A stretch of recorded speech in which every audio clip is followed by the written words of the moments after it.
दिल्ली में धूम मचाने के बाद अब आ गया है धर्मनगरी काशी में चीकू कैब। जी हाँ, चीकू कैब एक कैब सेवा ही नहीं बल्कि आपके परिवार की सुरक्षा और सफर का बेहतरीन साथी है। चीकू कैब आपको शहर के भीतर और बाहर की यात्राओं के लिए टैक्सी उपलब्ध कराती है। आप उनकी वेबसाइट पर या मोबाइल ऐप के माध्यम से बुकिंग कर सकते हैं। चीकू कैब के कस्टमर केयर से आप अपनी बुकिंग तुरंत कराएं और अपने सफर का अनोखा अनुभव प्राप्त करें। चीकू कैब के प्रतिनिधि आपकी सेवा में 24 घंटे मौजूद।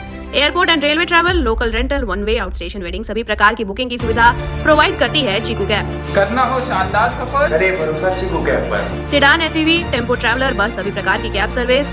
चीकू कैब का मुख्य फोकस पारदर्शी बिलिंग, सुरक्षा और ग्राहक सेवा पर निर्भर। उत्तर प्रदेश के आयुष मंत्री डॉक्टर दयाशंकर मिश्र दयालु ने प्रेस वार्ता में बताया कि इस बार 21 जून को योग दिवस बेहद खास होगा। एक पृथ्वी एक स्वास्थ्य के लिए योग थीम पर पूरे प्रदेश में 1 लाख से ज्यादा जगहों पर एक साथ लोग योग करेंगे। लखनऊ के राजभवन में राज्य स्तरीय बड़ा कार्यक्रम होगा, जहां योग मैट, LED, सुरक्षा और ट्रैफिक की खास तैयारी की गई है। 15 जून से योग सप्ताह मनाया जा रहा है। स्कूल, कॉलेज, अस्पताल और जेलों तक ये योग गतिविधियां हो रही है। मंत्री ने बताया कि योग अनप्लग्ड मुहिम के तहत युवा, महिलाएं, दिव्यांगों, झुग्गी में रहने वाले लोगों को भी जोड़ा जा रहा है। खास बात यह है कि इस बार योग को पर्यावरण से भी जोड़ा गया है। नदी किनारे, पार्कों और अमृत सरोवर पर योग के साथ एक पेड़ माँ के नाम अभियान के तहत पौधे लगाए जा रहे हैं। भी एक स्वास्थ्य के लिए योग, ये इस बार की थीम है हमारी।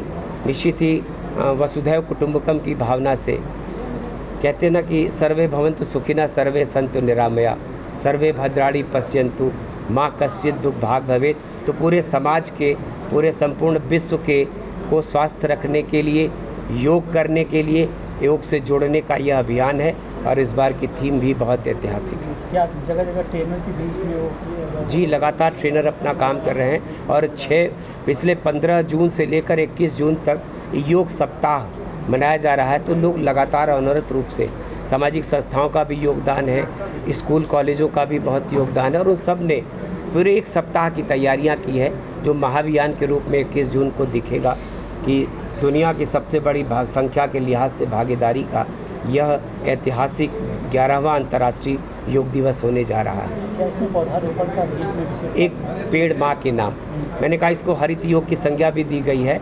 तो जितने भी हरित पार्क हैं, सरोवर हैं, उनके किनारे गांव में अमृत सरोवरों का चयन किया गया है। उन अमृत सरोवरों पर भी वृक्ष लगाए जाएंगे।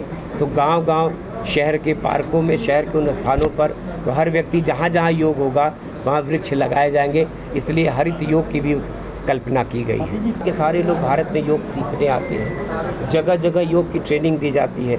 बहुत सारे लोग योग प्रशिक्षक और सहायक के रूप में काम कर रहे हैं, उनको नौकरियां मिल रही हैं। हर प्रतिष्ठान, विद्यालयों ने भी अपने यहाँ योग के शिक्षक रखना शुरू कर दिया है। तो मुझको लगता है योग एक ऐसा विषय बन गया है जिसकी लेके दुनिया के किसी देश में आप चले जाएंगे, अगर आप अच्छे योग के जानकार हैं तो समाज आपको बहुत सम्मान देगा और आर्थिक रूप से भी लोगों को योग के द्वारा लाभ मिल रहा है। दूसरा बात, हमने आपसे कहा कि मानसिक रूप से अपने को स्वस्थ रखने के लिए जो तनाव, स्ट्रेस वाले जितने नौकरियों में, बड़ी बड़ी इंडस्ट्री में जितने भी IT प्रोफेशनल हैं, वो जॉब करते करते तनाव में रहते हैं। तो अपने स्ट्रेस को भी रिलीज़ करने के लिए लोग योग का सहारा ले रहे हैं। और आपको पता है कि दुनिया के सारे देशों के लोग भारत में जिस शांति की तलाश में आते हैं, तो योग, ध्यान ही वो 2 माध्यम ऐसे होते हैं, चाहे वो संत के द्वारा, चाहे ऋषि मुनि के द्वारा, महात्माओं के द्वारा, योग गुरुओं के द्वारा सिखाया जाता है। तो मुझको लगता है कि योग दुनिया को शांति,